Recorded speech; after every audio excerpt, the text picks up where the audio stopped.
एक गांव में निधि और सुनैना नाम की दो लड़कियां रहती थी। वो दोनों बहुत गहरी दोस्त थी। वो सारा दिन एक साथ ही रहती थी। उन दोनों की दोस्ती गांव भर में मशहूर थी। वो दोनों बहुत चंचल और सुंदर भी थी। गांव का हर जवान व्यक्ति उन दोनों को हसरत भरी निगाहों से देखता था। एक दिन सुनैना के मामा गांव आते हैं और सुनैना उन्हें देखकर खुश होकर बोलती है, मामा जी, इतने सालों बाद आपको मेरी याद कैसे आ गई? याद तो आनी ही थी सुनैना। तुम्हारी मामी ने तुम्हें बुलाया है। वो तुम्हें बहुत याद कर रही है। और चिंटू का 2 दिन बाद जन्मदिन है ना, वो भी तुम्हें याद कर रहा है। मैं तुम्हें ले जाने के लिए आया हूँ।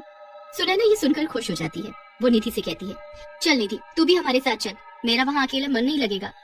जरूर चलती सुनैना तेरे साथ, मन तो मेरा भी नहीं लगेगा, लेकिन घर में माँ बीमार है और वैसे भी कुछ दिनों की बात है, तू तो आ ही जाएगी। सुनैना अपने मामा के साथ शहर चली जाती है और निधि अकेली रह जाती है। गांव के दो बिगड़ैल युवक अशोक और रंगा निधि पर बुरी नजर रखते थे। एक दिन निधि गांव के ही तालाब के सामने बैठी हुई सुनैना को याद कर रही थी कि अचानक अशोक और रंगा की नजर अकेली बैठी निधि पर पड़ती है। अशोक रंगा से हंसते हुए कहता है, देख लो रंगा भाई, आज तुम्हारी भाभी अकेली है। यही मौका है जो ना मैं अपने दिल की बात तुम्हारी भाभी से कह दूं। डॉक्टर फटीचर आदमी, वो मेरी भाभी नहीं, तेरी भाभी है। कभी अपनी शक्ल देखी है? आईने में फटा हुआ अंडा लगता है तू। रंगा भाई, आज इसकी दोस्त सुनैना यहाँ पर नहीं है ना, हम लोग इसीलिए झगड़ रहे हैं।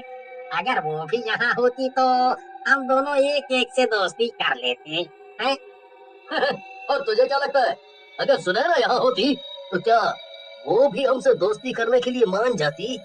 क्यों नहीं रंगा भाई, दोनों सहेलियाँ साथ साथ ही रहती हैं। अगर एक से भी हमारी दोनों में से दोस्ती हो जाती तो दूसरी भी अपने आप आ जाती। ये कहकर दोनों छिछोरी हंसी हंसने लगते हैं और दोनों दबे पांव निधि के पास जाकर खड़े हो जाते हैं। अचानक निधि की निगाह उन दोनों पर पड़ती है। निधि उनके इरादे भांप जाती है और वो गुस्से से उन दोनों की तरफ देखकर कहती है, तुम दोनों यहाँ क्या कर रहे हो?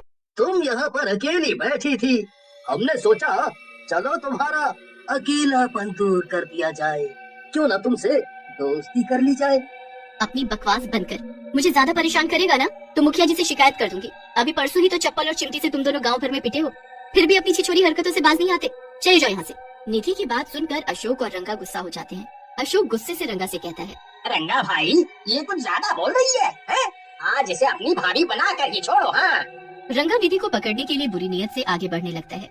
निधि ने उसके इरादे भांपकर जैसे ही भागने के लिए अपने कदम बढ़ाए कि उसका पैर किसी पत्थर से टकरा जाता है और उसकी वहीं मौत हो जाती है। ये क्या किया तुमने रंगा भाई? तुमने तो इसे मार दिया। अबे कैसी बात कर रहा है तू? ये तो बचने के लिए भागी थी, मैं तो बस इसे डराना चाह रहा था। मुझे क्या पता था ये मर जाएगी। अब ये सब बातें छोड़ो, एक काम जल्दी से करो, इसकी लाश तालाब में फेंक दो। कहीं गांव वालों की नजर इस पर पड़ गई तो हम दोनों के लेने के देने पड़ जाएंगे।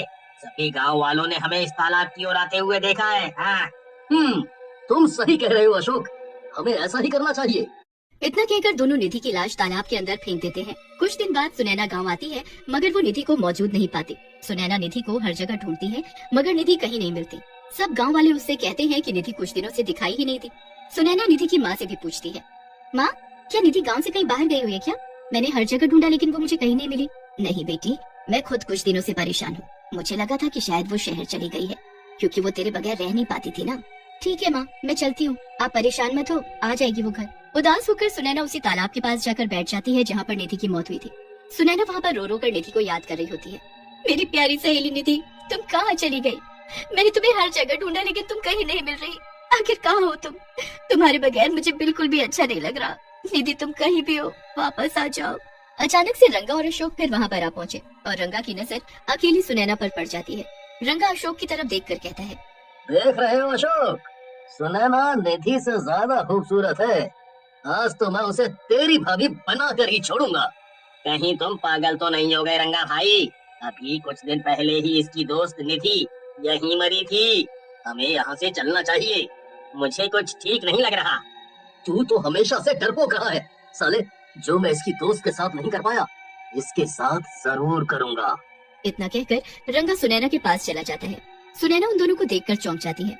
रंगा सुनैना की तरफ देखकर कहता है, कैसी हो मेरी जान?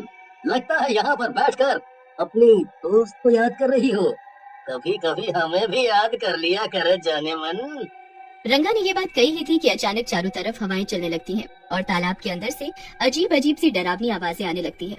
ये देखकर रंगा और अशोक बुरी तरह से घबरा जाते हैं और देखते ही देखते तालाब के अंदर से एक भयानक चुड़ैल निकलती है और रंगा और अशोक का गला पकड़ लेती है और उनकी तरफ गुस्से से कहती है, क्या बात है मेरे राजा, आज मुझे देखकर प्यार नहीं आ रहा?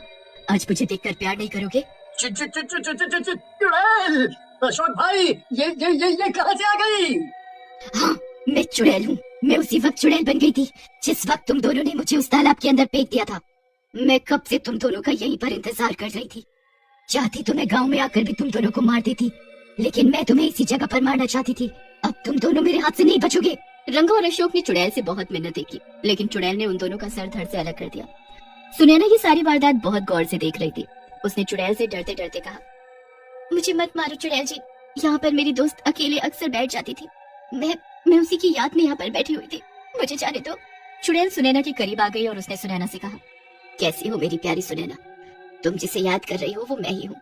सुनैना, कुछ दिन पहले मैं भी तुम्हें इसी तालाब के किनारे बैठकर याद कर रही थी और उस वक्त इन दो हरामजादों की वजह से मेरी मौत हो गई थी और मैं चुड़ैल बन गई थी। तुम निधि हो, मेरी निधि। सुनैना उस चुड़ैल के गले लग जाती है। हाँ, मैं तुम्हारी निधि हूँ, मैं अब चुड़ैल बन गई हूँ। मैं तुम्हारा कब से इंतजार कर रही थी। तुम ही मुझे मुक्ति दिलवा सकती हो सुनैना, लेकिन कैसे? इस तालाब के अंदर मेरी लाश है, तुम उसका अंतिम संस्कार करा दो, मुझे मुक्ति मिल जाएगी।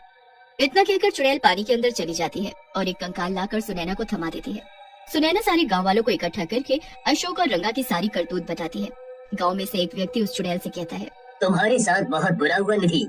अगर मुझे पहले पता होता कि रंगा और अशोक इतने नीच आदमी हैं, तो मैं पहले ही जान से मार देता। तुम बिल्कुल फिक्र मत करो, तुम्हारे बाद हम तुम्हारी दोस्त का और तुम्हारी माँ का, सारे गांव वाले अपनी माँ की तरह ख्याल रखेंगे। गांव वाले निधि का धर्म कर्म के अनुसार अंतिम संस्कार कर देते हैं और निधि चुड़ैल के रूप से मुक्त हो जाती है और उसकी आत्मा को शांति मिल जाती है।